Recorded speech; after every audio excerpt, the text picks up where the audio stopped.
Across the ancient world, there is a story so consistent, so deeply embedded in human memory that it transcends culture and time.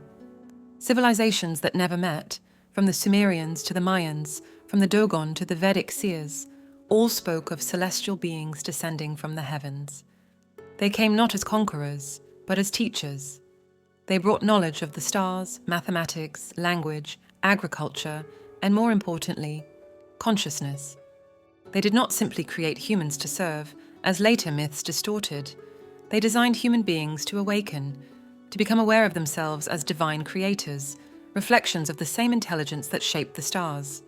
Lesson 1: The Divine Seed Within Humanity. According to the ancient Sumerian tablets, the Anunnaki descended from the heavens to bring life and wisdom to the earth. The Dogon tribe in West Africa tell of the Nomo, celestial beings from Sirius, who shared advanced cosmology, including knowledge of the invisible companion star Sirius B, only confirmed by modern science centuries later.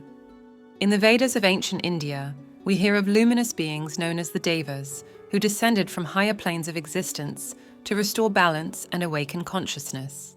These stories were not primitive superstition, they were accounts of contact, moments when divine intelligence merged with physical creation. The book of Genesis echoes this truth when it says, "Let us make man in our image, after our likeness." The plural, us, suggests collaboration, perhaps among divine beings who seeded human consciousness with their own essence. Mystics like Paramahansa Yogananda later affirmed that the human body is not a random accident. It is a divine instrument designed for self-realization.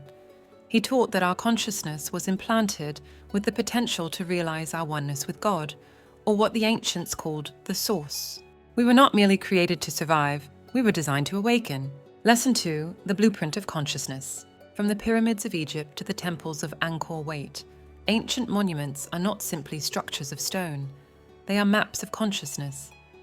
Their precise alignments with the stars, their geometric perfection, and their mathematical symmetry mirror the structure of the human mind and the universe itself.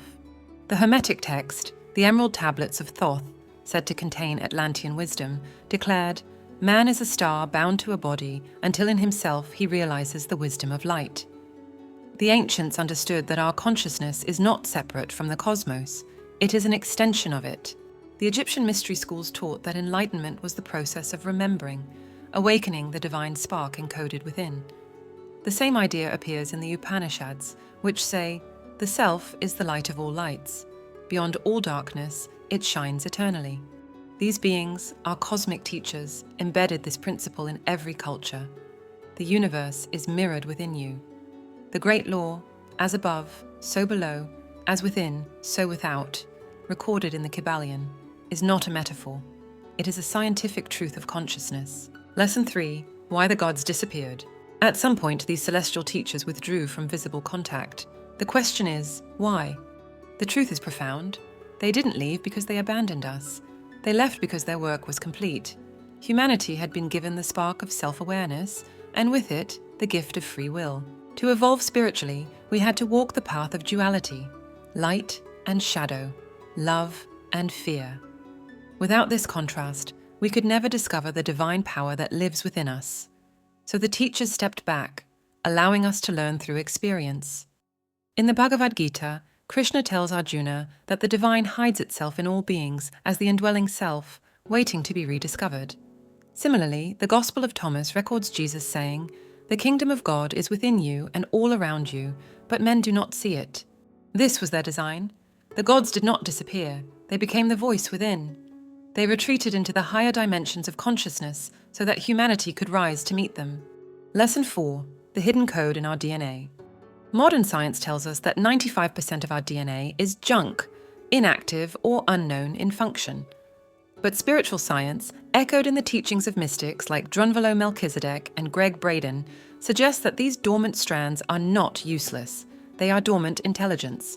Encoded within them are higher states of consciousness, psychic abilities, and multidimensional awareness waiting to be activated. When we meditate, chant, or raise our vibration through love and compassion, we begin to awaken these divine codes. Ancient texts called this the activation of the light body, the transformation of the physical into the divine.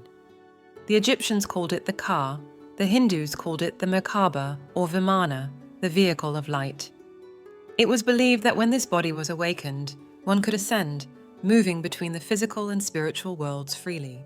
Quantum physics now echoes this wisdom, suggesting that consciousness is the fundamental reality that the observer shapes matter.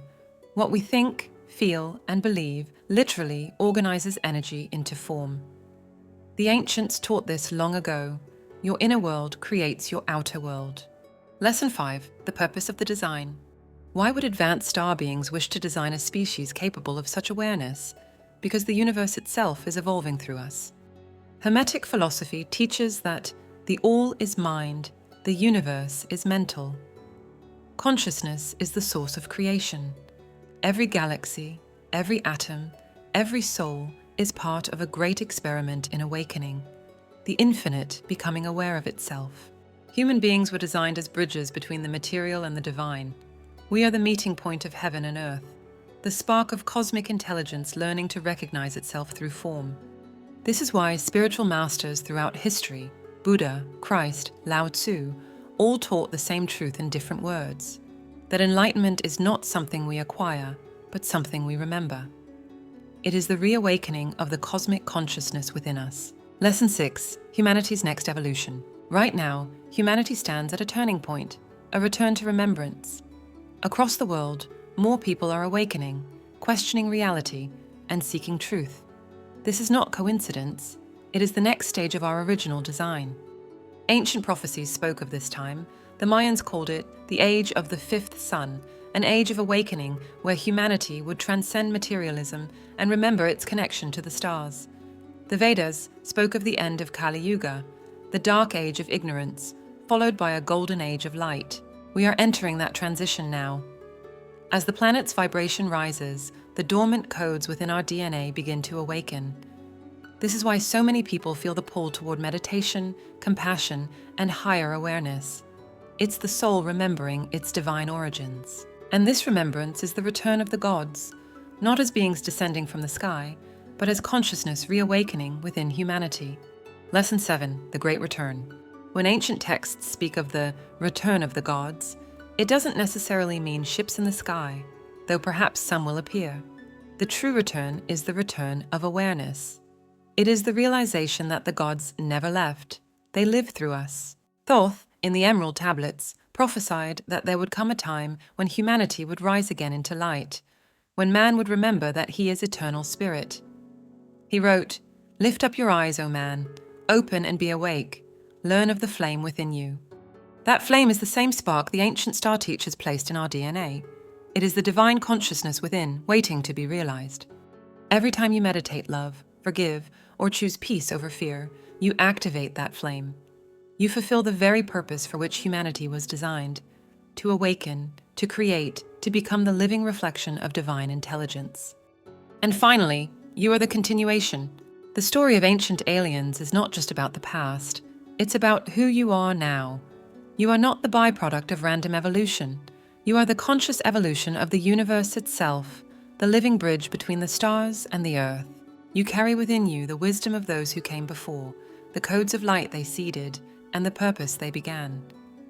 Every time you meditate, love, or awaken to your higher self, you activate their original design, the divine spark placed within humanity to awaken itself from forgetfulness. And now, humanity stands on the edge of a new dawn. Many believe that in the coming years, around 2027, there will be a great disclosure when the truth of extraterrestrial life can no longer be hidden. When governments and institutions finally confirm what the ancients already knew, that we are not alone and that higher intelligences have always been guiding humanity's evolution. But this revelation is not merely about beings beyond our planet.